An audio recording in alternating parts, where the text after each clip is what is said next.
मनीष कुमार जी, मैं आपके पास आ रहा हूं। क्या वाकई में मनीष जी, थोड़ी देर के लिए हम लोग भूल भी जाए कि ये चुनावी बजट है या नहीं है? ये बजट है, बजट की तरह है, जैसे हर साल बजट पेश होता है उस तरह से बजट आया है।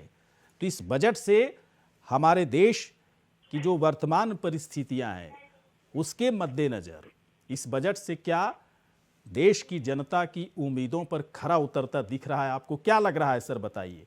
एकदम ईमानदारी से बात करना है सर, ऐसा कुछ भी नहीं है जो बजट में है, बताइए। देखिए गौरी शंकर जी, सबसे पहले तो हम ये समझें, बजट एक सालाना एक्टिविटी है जी। और बजट कोई पॉलिटिकल पार्टी या सरकार नहीं बनाती। बजट को ब्यूरोक्रेट्स बनाते हैं, प्रोफेशनल्स बनाते हैं। जब वो अपना ढांचा तैयार कर देते हैं अपने एस्टिमेट्स के आधार पर कि किस स्टेप को लेने पर हमारे इनफ्लो में आउटफ्लो में क्या इम्पैक्ट पड़ेगा, फिर उसके बाद बजट पर फाइनेंस मिनिस्टर और फाइनेंस मिनिस्टर की टीम, अपना कैबिनेट, प्रधानमंत्री, वो सब ये फैसला करते हैं कि इसमें अपने कौन कौन से निर्णय लाने हैं, यानी डिसीजन मेकिंग कहाँ कहाँ करनी है। अदरवाइज जनरली बजट तो प्रोफेशनल तैयार करते हो। अब रही बात यह है कि निर्णयन कौन कौन कर रहा है और क्या निर्णय इस बार के बजट में ऐसे हुए जिन पर हमें चर्चा करनी चाहिए। बिल्कुल सर, बिल्कुल। अब आते हैं सबसे पहले बजट में इनफ्लो क्या है और आउटफ्लो क्या है। जी।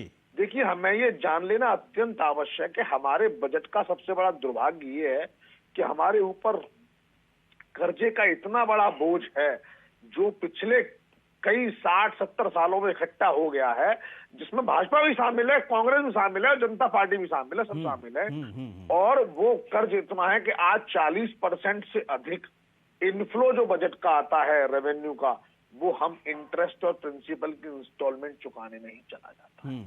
अब आप समझिए, आपके पास बहुत स्कोप ही नहीं है। उसके बाद आपको एम्प्लॉइज की सैलरी, हमने उनकी सैलरी इतनी बड़ी कर रखी है, वो क्या आउटपुट दे रहे हैं अलग बात है।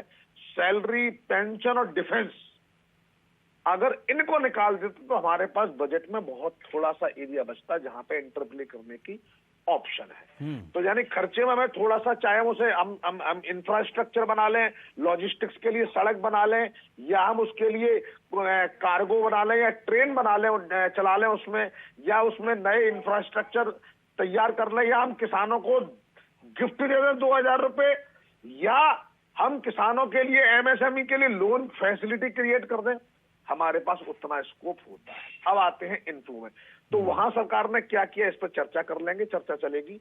अब आते हैं इनफ्लो में। सरकार ने ये तय किया, जीएसटी हमारा पहले कम था, अब धीरे धीरे हम ट्रैक पे आ रहे हैं। इसका मतलब जीएसटी में हमें 15 लाख करोड़ तक का कलेक्शन है, हम वो इसमें बिल्कुल भी कम नहीं करना चाहते, क्योंकि अगर वो कम करते हैं तो राज्यों का जो हिस्सा है वो घट जाता है, जिससे राज्य परेशान होते हैं और उन्हें कोई ना कोई पैकेज चाहिए होता है। बिल्कुल, बिल्कुल। और हमारा देश इतना विविधताओं का देश है, किसी न किसी राज्य को कभी न कभी अधिक फंड की किसी न किसी वजह से जरूरत पड़ती है। तो ऐसे में राज्यों को जब जीएसटी का हिस्सा ज्यादा चला जाता है तो केंद्र के पास थोड़ा सा हिस्सा बचता है, एक चीज।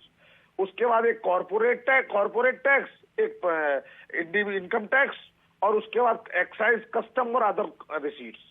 अब आप बताइए, इसमें से सरकार ने सबसे पहला निर्णय ये लिया कि इंडिविजुअल टैक्स में हम कोई भी परिवर्तन नहीं करेंगे, यानी कोई टैक्स लगाएंगे भी नहीं, कोई स्लैब बढ़ाएंगे भी नहीं और कोई स्लैब घटाएंगे भी नहीं। याद करिए 20 साल पहले का शासन, जब 40% की भी टैक्स रेट थी, 3 लाख से ऊपर 40% टैक्स लगता था, वो भी एक टाइम था, आज का भी टाइम है।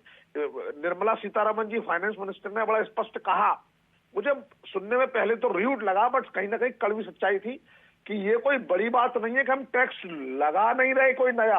आप समझिए, जब जब देश पर विपत्ति आई है, चाहे चाइना के साथ युद्ध हो, चाहे बांग्लादेश देश में घुसे हो, हमने अपनी पैसे देकर टैक्स बढ़ा के वो चीजों को संभाला है। कोविड के काल में जहां 80 करोड़ लोगों को भोजन पहुंच रहा हो, पूरे देश को वैक्सीन फ्री मिल रही हो, एक बार नहीं, 2 बार नहीं, तीसरी बार ही मिल रही हो, ऐसे में अगर बिना कोई टैक्स लगाए आगे बढ़ रहे हैं तो ये बड़ी बात है। तो मनीष क्या आपको लगता है कि आप चुनाव को देखते हुए क्या इस बजट को थोड़ा बहुत भी 10%, 5%, 1%, 2%, इसे चुनावी बजट कहा जा सकता है कि चुनाव को ध्यान में रखकर इस बजट पर कुछ ना कुछ उसका असर दिख रहा है, चाहे वो किसानों के लिए हो, खासतौर पर किसानों पे? क्या लगता है?